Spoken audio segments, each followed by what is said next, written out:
कि 15 भी नहीं है। और आपकी मैडम को भी बहुत धन्यवाद कि वो ऐसे गांव में भी मतलब अपने मन लगाकर काम कर रहे हैं। नहीं तो बहुत साल को मैंने देखा है, मेरे 30 साल की नौकरी हो गई, ये रोजगार रहते हैं कैसा गांव मिला है, कैसे जाऊंगी, कैसे क्या करूंगी। ठीक बात है ना। तो अब मैडम जब रोज आ रही है, रोज आपको पढ़ा रही है, तो आपकी क्या जिम्मेदारी है कि रोज स्कूल आए, है ना। और स्कूल आओगे ना, आज मैडम जो कुर्सी पे बैठी है, मैं कुर्सी पे बैठा हूँ, ये किसकी बदौलत बैठे हैं। तो ये थोड़ी भाई ये मेरा है, मैं गुजर हूँ, ये जैन है, ये माली है, इसलिए बैठे हैं। इसलिए बैठे हैं क्या? तो किस लिए बैठे हैं? ये इसलिए बैठे हैं कि इन्होंने पढ़ाई की। ठीक बात है ना। आज मेरे को 1 लाख रुपए मिलते हैं 1 महीने के, ये किस लिए मिलते हैं? जब हमने पढ़ाई की, आपकी तरह पढ़े ना, जब हमने लापरवाही नहीं की, रोजाना गए, गुरुजी ने जो काम दिया, जो किया, और उसकी बदौलत फिर हमारी नौकरी लगी।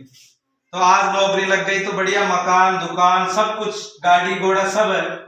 और जिन्होंने नहीं पढ़ा वो रोज मेहनत कर रहे हैं, खेतों में कर रहे हैं, दुकानों में कर रहे हैं, बाजार में कर रहे हैं, और कितनी परेशानी उठानी पड़ रही है उनको। तो इसका एक ही इलाज है, शिक्षा। अगर आप अभी से मन से लगा के पढ़ोगे तो आप में से कोई कलेक्टर बनेगा, आप में से कोई एसडीओ बनेगा, कोई पुलिस का थानेदार बनेगा, कोई डॉक्टर बनेगा। ये ऊपर से थोड़ी पढ़ते हैं, आसमान में से थोड़ी आते हैं, अपड़ में से बनते हैं। आपके जैसे छोटे छोटे ही थे ये सब, जो पढ़ लिख कर ही वो सब ऊंची ऊंची पोस्टों पे गए, है ना। तो आप सब रोजाना पढ़ने आओगे, इसके लिए हाथ उठा के मेरे को विश्वास दिलाओ, हम रोज पढ़ने आएंगे। देखो ये नहीं उठा रहा है, जोर से बोलो। अंकित तुम नहीं जाओगे तो रोज पढ़ने, हाथ उठाओ। हाँ, तो अब ये बात जरूर है कि भाई रोज पढ़ने जो आ रहा है ना, नीचे कर लो। उसमें मान लो जैसे इन दोनों भाई बहन के, इनकी आप सबको पता है, इनकी माँ का भी ध्यान तो गया, है ना, दादा दादी भी का भी ध्यान तो गया। अब इनके पिताजी है, वो अपना धंधा काम करते हैं। तो ऐसी कोई परिस्थिति है तो भी हमको पढ़ाई नहीं छोड़ना। देखो अभी तुम्हारे जो गुरुजी थे संदीप जी, यहाँ पढ़ा के गए हैं पहले, है ना।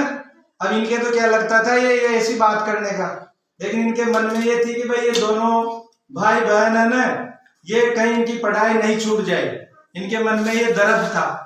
तो इन्होंने बातचीत की, और जो आपके सामने बैठे हैं शंकर लाल जी, ये भी सेवा भावी आदमी है। नहीं तो ये कहीं भी खर्च कर सकते थे, कोई मंदिर में दे देते, कोई कथा भागवत में दे देते, कहीं भी प्याव में बिठा देते, कुछ भी, बहुत सारे धंधे हैं, चुगोई पटक देता मंदिर का मायने। लेकिन इन्होंने सोचा कि भाई ये काम करने वाले तो बहुत सारे लोग हैं समाज में, लेकिन ऐसे बच्चे अगर मान लो उसकी मैं कुछ सहयोग कर सकूं, और उसके लिए उनकी अगर पढ़ाई नहीं छूटे, पढ़ाई हो जाए, तो भविष्य में जाके उनको ये तो लगेगा कि उस समय इन्होंने हमारा सहयोग किया था, जो आज में ये कर सका। तो अब ये समाज हमेशा काम करने वालों के साथ रहता है। ये आपको विश्वास दिलाता हूं मैं कि अगर दोनों भाई बहन आप पढ़ोगे ना, तो आप पैसे की चिंता मत करो, आपके घर वालों को पैसे की, किताबों की, किसी की दिक्कत नहीं आएगी। हमारे बहुत सारे ऐसे व्यक्ति हैं जो ढूंढते हैं कि हम सहयोग कहाँ करें, लेकिन सहयोग होना चाहिए, तुम्हारी मेहनत दिखनी चाहिए। अब आज तुमको ये एक ड्रेस और ये कपड़े इसलिए दे रहे हैं कि भाई तुम्हारी ये परेशानी नहीं रही। सरकार ने 2 ड्रेस दे ही दी आपको, और वो सिल के आई गई। अब स्कूल आओ जब तो वो पहन के आओ, घर पे ये पहन, है ना, जूते हैं आपके, मोजे हैं, किताबें कॉपियां आपके पास, सरकार देती है किताबें कॉपियां है ही सही।